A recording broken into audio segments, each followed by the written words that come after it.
आज पहले भी रिक्वेस्ट करते रहे कि 9 बजे हमारी मुलाकात करवाई जाए, क्योंकि तोशाखाना केस के अंदर हमने उस ऑर्डर को चैलेंज करना था, तो लिहाजा जितना लेट होता उतना ही हमारे लिए नुकसान था।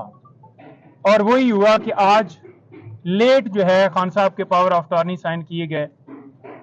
वहां पर सूरत हाल थोड़ी सी बता दूं कि 12:30 बजे मुझे मुलाकात के लिए अंदर जाने की इजाज़त दी गई और पुलिस की गाड़ी के अंदर लेकर मुझे गए। 1.5 घंटे के करीब वहां पर मुझे एक कमरे के अंदर जो है वो बिठाया गया और कहा गया कि वो थोड़ी देर तक आते हैं और आपकी मुलाकात जो है करवा दी जाएगी। फिर आगे ले गए, वहां पर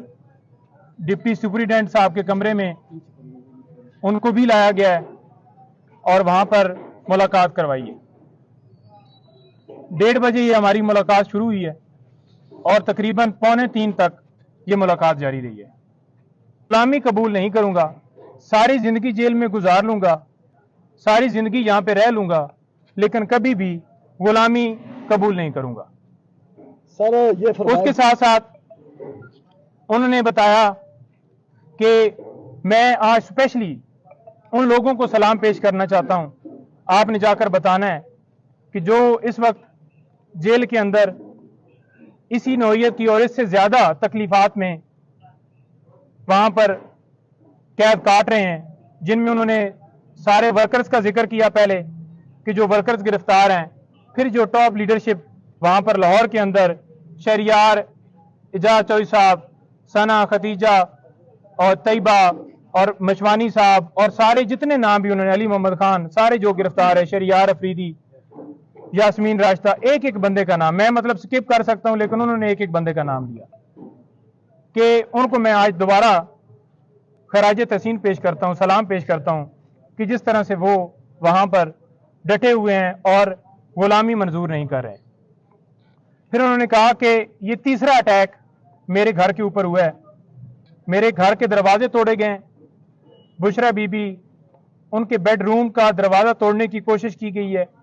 और इसके ऊपर आपने यानी कि लीगल टीम ने वहां पर जाकर बाकायदा तौर पे जिन लोगों ने दरवाजे तोड़े हैं उनके खिलाफ कार्रवाई करनी है और उनके खिलाफ केसेस वहां पर फाइल करने हैं। फिर उन्होंने बताया कि मेरे जो गार्ड्स हैं उनको भी गिरफ्तार कर लिया और साथ मेरे जो पर्सनल सेक्रेटरीज वगैरह थे,